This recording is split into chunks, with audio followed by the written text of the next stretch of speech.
नमस्कार दोस्तों, मैं अखिलेश कुमार अपने YouTube चैनल हरमन क्लासेस पर आप लोगों का स्वागत करता हूं। दोस्तों, आज हम अपनी इस क्लास में पत्र लेखन के विषय में पढ़ेंगे। दोस्तों, पत्र लेखन जो है ये आपका यूपी ट्रिपल एससी का सबसे महत्वपूर्ण टॉपिक है, यानी हॉट टॉपिक जिसे कहते हैं।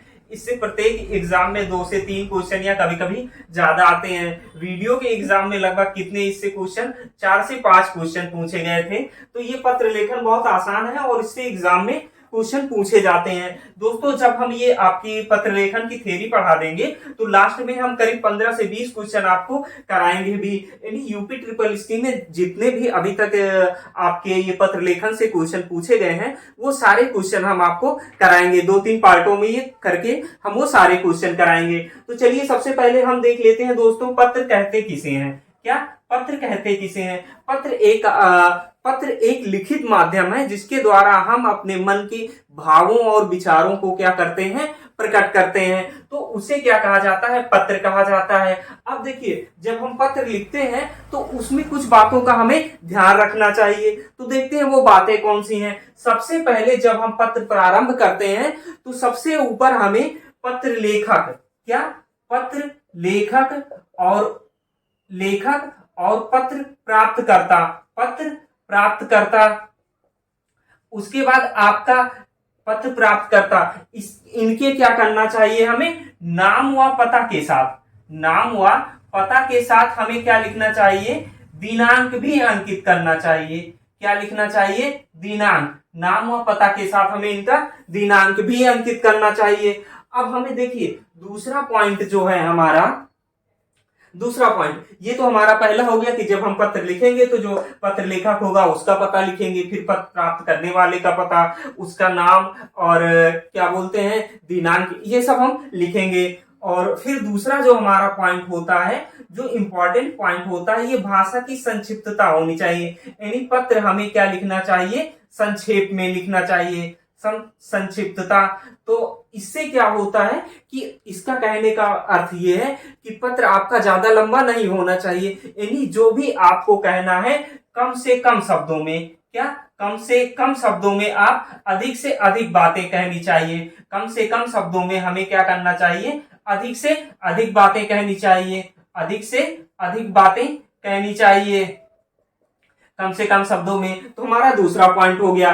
तीसरा पॉइंट क्या होना चाहिए? पत्र लिखते समय जो आपकी भाषा है, यानी जो पत्र की भाषा है वो क्या होनी चाहिए? मधुर होनी चाहिए, जिससे पाठक को पढ़ने में रुचि आए। मधुर के साथ साथ उसे क्या होनी चाहिए? सरल होनी चाहिए। और सरल होने के साथ साथ जो आपकी भाषा हो वो क्या हो? आदर सूचक भी होनी चाहिए। क्या होनी चाहिए? आदर सूचक, यानी पढ़ने से उसको बुरा ना लगे।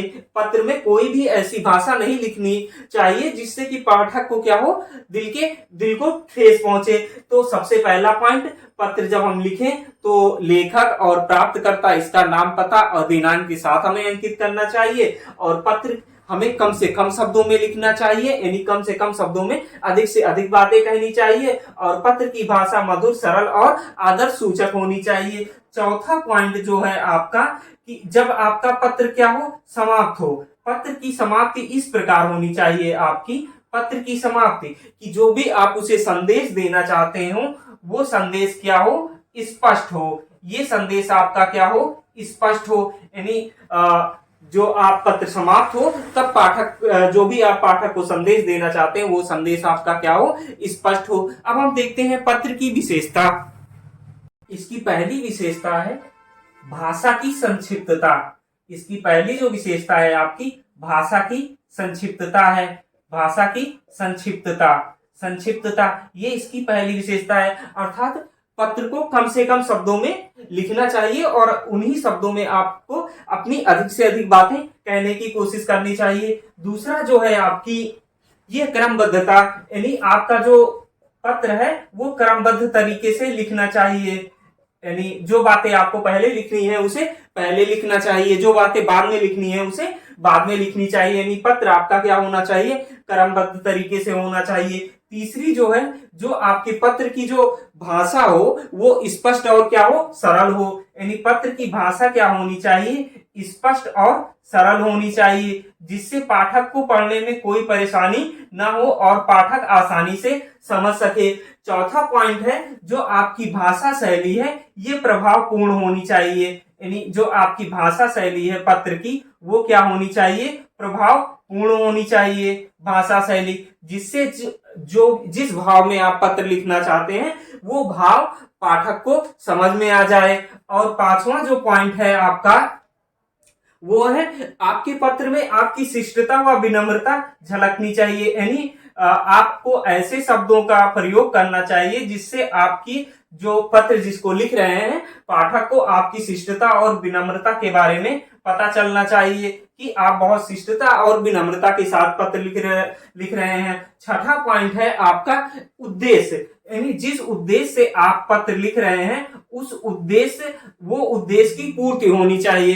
यानी पत्र आप ऐसे लिखिए कि जिस उद्देश्य के लिए आप पाठक को पत्र लिख रहे हैं वो पढ़ के आप पाठक को आपका उद्देश्य पता चल जाए। तो अब दोस्तों हम देखेंगे पत्र कितने प्रकार का होता है मुख्यतः। तो पत्र आपका मुख्य रूप से दो भागों में बांटा गया है। दो भाग वो कौन कौन से हैं, एक आपका होता है औपचारिक पत्र। कौन सा पत्र होता है आपका, औपचारिक पत्र।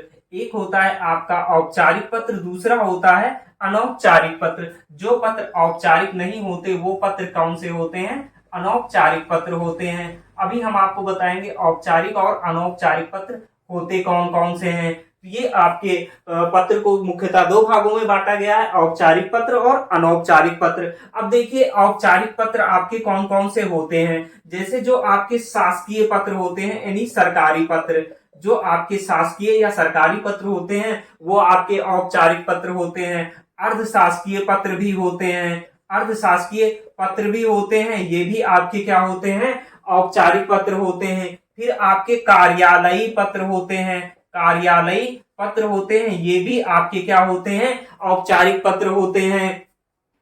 कार्यालयी पत्र के साथ साथ आपके आवेदन और प्रार्थना पत्र भी जो होते हैं, ये आपके आवेदन पत्र और प्रार्थना पत्र ये भी आपके क्या होते हैं, औपचारिक पत्र होते हैं। आवेदन पत्र जैसे हम नौकरी के लिए आवेदन करते हैं या चरित्र प्रमाण पत्र बनवाने के लिए या होम लोन के लिए, तो ये आवेदन पत्र होते हैं। प्रार्थना पत्र जैसे छुट्टी के लिए या फिर ऋण माफी के लिए, तो ये पत्र क्या होते हैं, प्रार्थना पत्र होते हैं। तो अब फिर उसके बाद आप अधिसूचना भी देखे होंगे। अधिसूचना भी आपका शासकीय पत्र के अंतर्गत आता है। अधिसूचना क्या होती है सब आगे अभी हम आपको बताएंगे। ये परिपत्र, परिपत्र को सर्कुलर भी कहते हैं, परिपत्र भी। उसी प्रकार आपका अनुस्मरण क्या होता है, अनुस्मरण जिसे रिमाइंडर कहते हैं, ये भी आपका इसी में आता है। फिर आपका व्यावसायिक पत्र होता है, व्यावसायिक पत्र ये भी आपका किस में आता है, औपचारिक पत्र में। और फिर इसी प्रकार आपका संपादक को पत्र लिखा जाता है। संपादक यानी जैसे हम कोई समस्या है तो समस्याओं का अपने ऊपर अपनी तरफ ध्यान आकर्षित करने के लिए, यानी समस्याओं की तरफ ध्यान आकर्षित करने के लिए, जैसे किसी अखबार या कह सकते हैं कि संपादक के लिए हम उसे पत्र लिखते हैं। उसी अब देखिए फिर हम बात करते हैं अनौपचारिक पत्र की। अनौपचारिक पत्र ऐसे होते हैं जो व्यक्तिगत संबंधों में लिखे जाते हैं। जैसे क्या होता है, पिता पुत्र के लिए पत्र लिखता है और पुत्र पिता के लिए पत्र लिखता है, अपने चाचा चाची के लिए पत्र लिखता है, भाई अपने बहन के लिए पत्र लिखता है। तो ये सब क्या हो जाते हैं, अनौपचारिक पत्र। इसके अंतर्गत आपका आ जाता है जैसे आपका बधाई पत्र हो गया, यानी शादी विवाह होने पर जो बधाई पत्र हो गया। और फिर आपका निमंत्रण पत्र भी इसी के अंतर्गत आता है। कौन सा, निमंत्रण पत्र। और इसी के अंतर्गत आपका आ जाएगा शोक संवेदना पत्र। कौन सा, शोक संवेदना पत्र भी इसी के अंतर्गत आ जाएगा। तो ऐसे जो पत्र होते हैं वो कौन से होते हैं, अनौपचारिक यानी जो अपने सगे संबंधियों के लिए लिखे जाते हैं। इसका कोई विशेष फॉर्मेट नहीं होता, लेकिन फिर भी अब इसे एक फॉर्मेट के तहत ही लिखा जाता है। तो चलिए अब हम आगे देखते हैं अनौपचारिक पत्र का लिखने का फॉर्मेट क्या है, अनौपचारिक पत्र की विशेषताएं क्या है। चलिए अब देखते हैं अनौपचारिक पत्र का प्रारूप कैसे होना चाहिए। तो देखिए, जो अनौपचारिक पत्र हम लिखते हैं, सबसे पहले ऊपर हम लिखते हैं प्रेषक का पता। प्रेषक का पता यानी कौन भेज रहा है, प्रेषक का पता लिखते हैं। फिर हम लिखते हैं यहाँ पे दिनांक लिखते हैं। फिर लिखते हैं हम क्या, दिनांक। प्रेषक का पता, फिर क्या आ जाएगा आपका, दिनांक हो जाएगा। उसके बाद हम क्या लिखते हैं, संबोधन। उसे हम संबोधित कैसे करते हैं, क्या लिखते हैं, संबोधन। जैसे आप अपने पिता के लिए पत्र लिख रहे हैं तो आप क्या लिखेंगे, पूजनीय या आदरणीय। माता के लिए लिख रहे हैं तो क्या लिखेंगे, पूजनीय। संबोधन हो गया। उसके बाद हम अभिवादन कैसे करते हैं, उनका हम अभिवादन कैसे करेंगे। तो अभिवादन में हम क्या लिखते हैं, चरण स्पर्श लिखते हैं या चरण बंधन लिखते हैं। क्या लिखते हैं, मान लीजिए आप अपने पिता के लिए लिख रहे हैं तो वहां पे क्या लिखेंगे, अभिवादन में चरण स्पर्श लिखिए या चरण वंदन लिखिए या प्रणाम लिखिए, जो भी आप लिखना चाहते हैं। उसके बाद फिर क्या होता है, ये आपका प्रेषक का पता हो गया, दिनांक हो गया, संबोधन हो गया, अभिवादन हो गया। फिर उसके बाद आपका जो ये पूरा भाग होता है, ये मुख्य भाग होता है। किसी पत्र का क्या होता है, ये मुख्य भाग होता है, मुख्य भाग होता है पत्र का। उसके बाद फिर हम क्या लिखते हैं, शुभकामना या मंगल कामना। यहाँ फिर जब ये आपका पत्र समाप्त हो जाता है तो यहाँ पे हम क्या लिखते हैं, शुभकामना या मंगल कामना। शुभकामनाएं यहाँ हम देते हैं, लिखते हैं। उसके बाद फिर हम क्या लिखते हैं, आपका शुभकामना के बाद फिर हम लिखते हैं आपका अभिनिवेदन। यानी जैसे अभिनिवेदन क्या होता है, जैसे आप पढ़े होंगे यहाँ पे शुभकामना के बाद क्या लिखते हैं, अभिनिवेदन। अभिनिवेदन किसे कहते हैं, जैसे आप जब पत्र लिखते थे, जब आप लोग पढ़ते थे प्रधानाचार्य को पत्र छुट्टी के लिए या आप फीस माफी के लिए, तो वहां क्या लिखते थे, आपका शिष्य। क्या लिखते थे, आपका शिष्य, आपका शिष्य।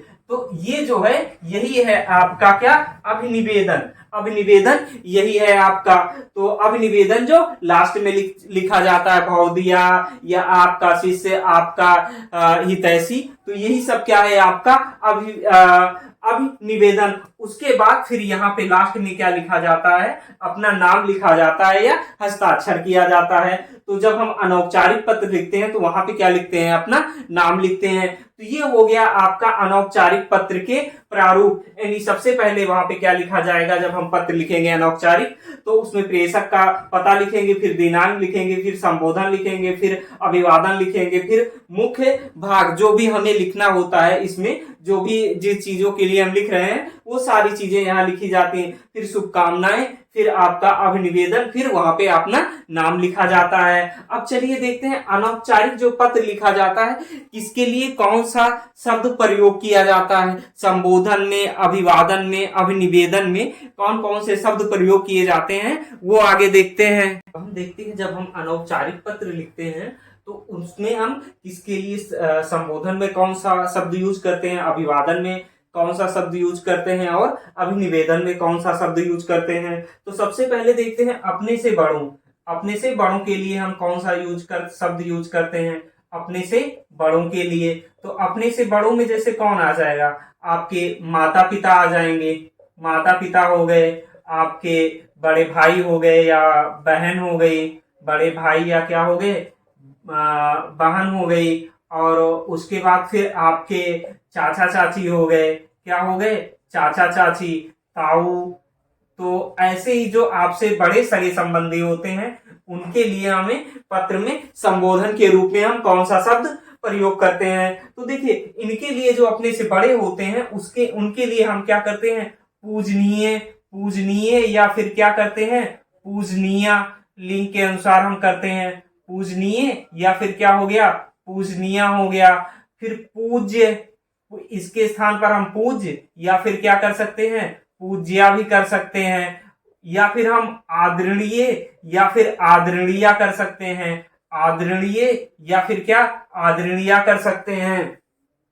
या फिर हम क्या कर सकते हैं, मान्यवर कर सकते हैं, श्रद्धेय कर सकते हैं, मान्यवर क्या कर सकते हैं, मान्यवर। या फिर श्रद्धेय, श्रद्धेय आप यूज कर सकते हैं। यहाँ पे क्या, श्रद्धेय भी आप यूज कर सकते हैं। तो अपने से बड़ों के लिए संबोधन में हम पूजनीय, पूजनीय, पूज्य, पूज्य, आदरणीय, आदरणीय, मान्यवर और श्रद्धेय। और अभिवादन में हम क्या यूज करते हैं? अभिवादन में हम यूज करेंगे आपका अभिवादन में हम यूज करेंगे, क्या यूज करेंगे अभिवादन में? तो जैसे हम क्या करते हैं? प्रणाम, नमस्कार, प्रणाम क्या करते हैं? प्रणाम हो गया, नमस्ते हो गया, नमस्ते हो गया। या फिर हम क्या करते हैं? आपका चरण वंदन हो गया, क्या हो गया? चरण स्पर्श।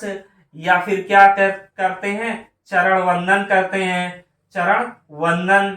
तो ये सब आपका क्या हो जाएगा? वंदन। तो ये सब आपका किसमें आ जाएगा? आपका अभिवादन में। अब उसके बाद हम अभिनिवेदन में क्या लिखते हैं? तो जैसे अभिनिवेदन में हम वहां पे अभी आपको बताए थे कि अभिनिवेदन होता क्या है, जो लास्ट में हम लिखते हैं आपका प्रिय शिष्य या आपका भवदिया। तो यहाँ पे क्या लिखेंगे? आपका कृपा अभिलाषी हो गया, आपका कृपा अभिलाषी, कृपा अभिलाषी। और फिर ऐसे हम लिख सकते हैं आपका स्नेही, कृपा अभिलाषी हो गया। उसके बाद फिर हम क्या लिख सकते हैं यहाँ पे? आपका स्नेह पात्र या दयाभिलाषी, क्या लिख सकते हैं? दयाभिलाषी, आपका दयाभिलाषी हो गया। और फिर आपका स्नेह पात्र भी लिख सकते हैं, स्नेह पात्र भी आपका लिख सकते हैं। तो ये सब क्या होते हैं? अभिनिवेदन के शब्द होते हैं। ये सब एग्जाम में पूछे जाते हैं, ये इंपॉर्टेंट है, इसे आप ध्यान रखिएगा क्योंकि ये सब एग्जाम में पूछे जाते हैं।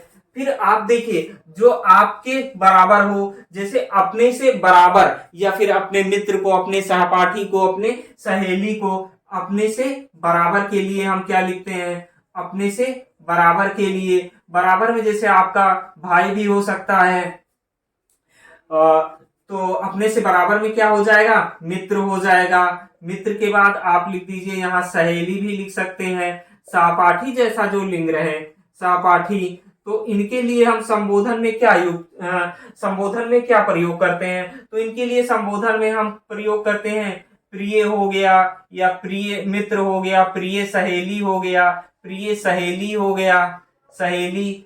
और फिर आपका बंधुवर हो गया, क्या हो गया? बंधुवर हो गया। फिर आपका प्रियवर हो गया, प्रियवर हो गया। तो ये सब किसके शब्द हैं? आपके संबोधन के शब्द हैं। या फिर हम यहाँ पे क्या कह सकते हैं? मित्रवर भी कर सकते हैं, मित्रवर भी आप कर सकते हैं। उसके बाद हम देखते हैं अभिवादन में कौन सा शब्द प्रयोग किया जाता है। तो अभिवादन में यहाँ शब्द प्रयोग किया जाता है, जैसे नमस्कार हो गया, क्या हो गया? नमस्कार हो गया। जय हिंद हो गया, क्या हो गया? जय हिंद हो गया। या फिर आप नमस्ते भी यूज कर सकते हैं, क्या कर सकते हैं? नमस्ते भी यूज कर सकते हैं यहाँ पे अभिवादन में। उसके बाद अभिनिवेदन में क्या यूज करते हैं? जैसे आपका मित्र, क्या यूज करते हैं? आपका मित्र हो गया, आपका मित्र हो गया। आपकी सहेली या तुम्हारी सहेली, आपकी आपका भाई या तुम्हारा स्नेही, आपका स्नेही भी यहाँ लिख सकते हैं, स्नेही। यहाँ पे क्या? तुम्हारा ही यहाँ पे लिख सकते हैं, तुम्हारी ही लिख सकते हैं, तुम्हारा ही या तुम्हारी ही भी यहाँ हम क्या लिख सकते हैं? अभिनिवेदन में। तो ये सब आपके अभिनिवेदन के शब्द हो गए। तो पहला आपका अपने से बड़ों के लिए, फिर अपनों से बराबर के लिए, जैसे आपके मित्र हो गए, आपका चचेरा भाई हो गया, या आप जुड़वा भाई हैं तो, या आपके मित्र हो गए, सहेली हो गए, सहपाठी हो गए, तो इनके लिए। अब आगे देखेंगे अपने से छोटों के लिए। हम देखेंगे अपने से छोटों के लिए, अपने से छोटों के लिए संबोधन में, जैसे अपने से छोटे क्या हो गए? आपका भाई हो गया, बहन हो गया। तो ये जो अपने से छोटे हैं उनके लिए हम संबोधन में क्या यूज करते हैं? तो उनके लिए हम संबोधन में यूज करेंगे प्रिय हो गया, परम प्रिय हो गया, क्या? प्रिय हो गया, परम प्रिय हो गया, परम प्रिय हो गया। और क्या यूज करेंगे? फिर आपका दीर्घायु, चिरंजीव यूज करेंगे, चिरंजीव भी हम क्या करेंगे? यूज करेंगे, या चिरंजीवी। तो इसके हम संबोधन में किसके लिए यूज करेंगे? अपने से छोटों के लिए। या फिर यहाँ पर भी हम प्रिय वर का यूज कर सकते हैं। तो अपने से छोटों के लिए हम संबोधन में इन शब्दों का यूज करते हैं। अभिवादन में क्या यूज करते हैं अपने से छोटों के लिए? तो अपने से छोटों के लिए अभिवादन में हम यूज करते हैं शुभाशीर्ष, आपका क्या शुभ आशीर्वाद यूज करते हैं। क्या यूज करते हैं? शुभ आशीर्वाद यूज करते हैं, शुभ आशीर्वाद यूज करते हैं। आशीर्वाद हो गया। सुखी रहो, क्या यूज करते हैं? सुखी रहो, आनंदित रहो, सुखी रहो, आनंदित रहो। शुभाशीष यूज करते हैं, शुभाशीष आपका यूज करते हैं किसके लिए? अपने से छोटों के लिए। किसमें? अभिवादन में।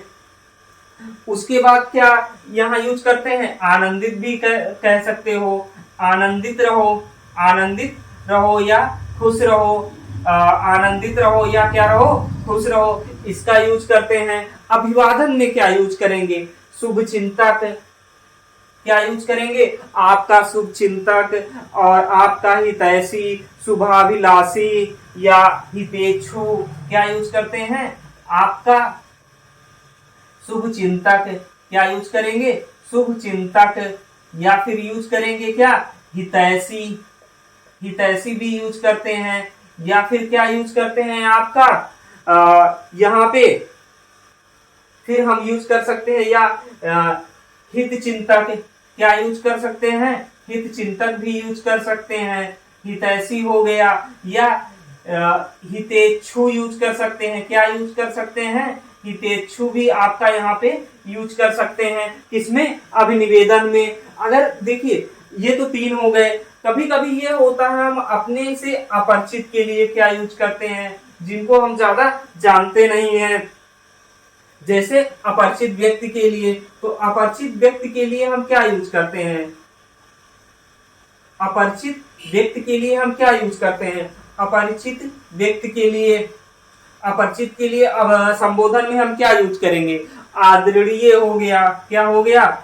आदरणीय, आदरणीय या फिर आदरणीया हो गया, आदरणीया, आदरणीया हो गया। या फिर श्रीमान हो गया, यानी लिंग पे डिपेंड करता है। या फिर क्या हो गया? श्रीमती हो गया। या फिर क्या? मान्यवर हो गया, मान्यवर। या फिर माननीय हो गया। क्या हो गया? माननीय। या फिर क्या? माननीय, माननीय आपका हो गया, माननीय। तो ये सब हम किसके लिए? अपरिचित व्यक्तियों के लिए हम यूज करते हैं आदरणीय, आदरणीय, श्रीमान, श्रीमती या फिर मान्यवर, माननीय या माननीय। तो और इसके बाद हम क्या करते हैं? अभिवादन में किन शब्दों का उपयोग करेंगे? तो यहाँ पे हम अपरिचित व्यक्तियों के लिए भी अभिवादन में यूज करेंगे जय हिंद। क्या यूज करेंगे? जय हिंद। उसके बाद क्या यूज कर सकते हैं? नमस्ते, नमस्ते या फिर नमस्कार।